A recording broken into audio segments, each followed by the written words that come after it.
किस प्रकार उसको हमको ऑर्गेनाइज करना है और किस प्रकार कार्य का संचालन यहाँ पर करना है। तो सबसे पहला इसका सिद्धांत है कि कार्य विभाजन सबसे महत्वपूर्ण होता है किसी कार्य को करने के लिए। दूसरा है प्राधिकार व उत्तरदायित्व, फिर उन कार्य विभाजित जो कार्य है उनका उत्तरदायित्व आपको देना है। तो समूह है आपके, जो मतलब कोई एक कार्य, आप कोई भी एक कार्य अकेले ऐसे नहीं बनता।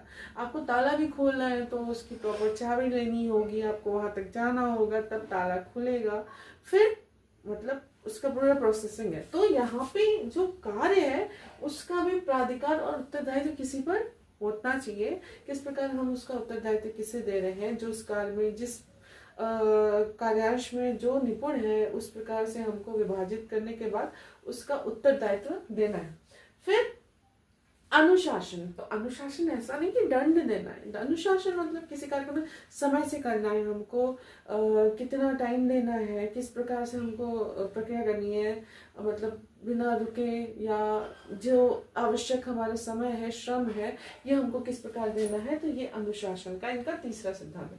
चौथा है आदेश की एकता। आदेश का एकता अर्थात ये सिद्धांत उसका सिद्धांत में फॉलो हुआ है और यहीं से उन्होंने लिया हुआ है।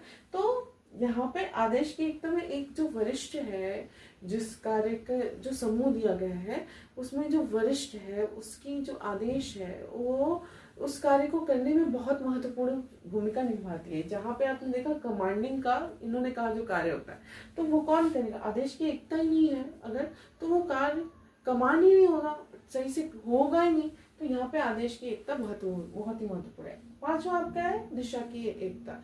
तो आदेश आपने दिया लेकिन जो उसकी निर्देशन है, मतलब आपका जो दिशा है वो डायरेक्शन की भी एकता यहाँ पे होनी चाहिए कि उस हमको फाइनली रिजल्ट चाहिए और अच्छा रिजल्ट चाहिए। तो ये नहीं कि ये बोल रहे हैं तुम ऐसे करो तब अच्छा होगा, वो बोल रहे नहीं इसका अपोजिट करो तो अच्छा होगा। तो डायरेक्शन भी जो होना चाहिए वो आपकी उसमें एकता होनी चाहिए, समन्वय होना चाहिए।